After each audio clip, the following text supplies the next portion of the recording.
If you're listening to this, you are the resistance. What do I mean by the resistance? Anyone who claims to be resisting the New World Order, the fascist global government that's unveiling by the day.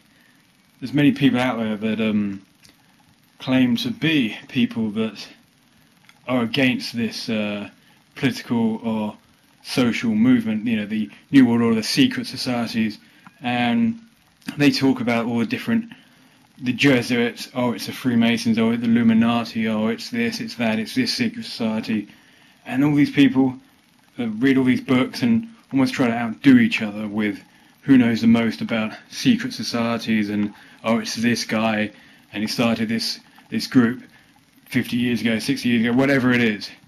And it's really not important anymore.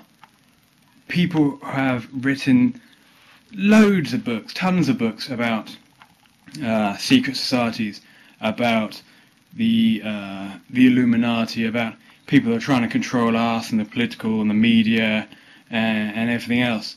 We know this. Anyone who's interested in this can find this. So we don't have to keep regurgitating the same old bollocks, because a lot of it is bollocks, because it's not proven. Yes, it probably does exist to some extent, but so what? What are you going to do about it? The only way we are going to free our minds and truly resist what's happening, and I do believe that there is a plan and an agenda to control us and unravel a new world order, for want of a better word. The only way we can really combat that is to change the way we think, change the way we live, and actually take back the power. And even if we forget about the far-fetched aspects of that for a second and just focus on the political establishment and what's going on in the moment, certainly in the UK with the Parliament and the local European elections, where Labour was trounced so much, and obviously people are turning to smaller parties like the BNP and UKIP or the Green Party or whoever, and some may argue, well, they're just part of the bigger agenda, and yes, perhaps they are, but we need to forget about all of them and actually take back the power, not by protesting, because that's pointless, that's not going to achieve anything, not by armed violence or anything like that. Just change the way you live. All of us are guilty of depending on the system. All of us are guilty about not doing enough, not thinking enough, not coming up with new ideas. What are we going to do to make the world a better place, to live in a free democracy? We need solutions, because those solutions don't exist. And if we don't, as a group of people who claim to be aware of the New World Order, if we don't come up with these new ideas and new ways, then no one else is going to do it for us, and we will be in a fascist dictatorship. You know, we've got to do this now. We've got to stop talking about secret societies and UFOs and the Illuminati. It's all a load of bollocks. Okay? Let's just admit that to ourselves. It doesn't matter. Right? Forget it.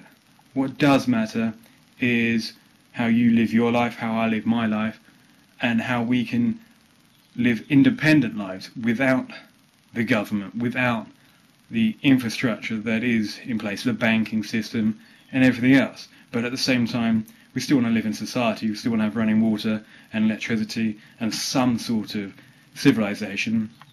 I'm not advocating we go and live in tents in the middle of nowhere or shacks or anything. That's not the standard of life I want to exist at. We can take back this country, and it can be seamless, and it can be very similar to as it is now.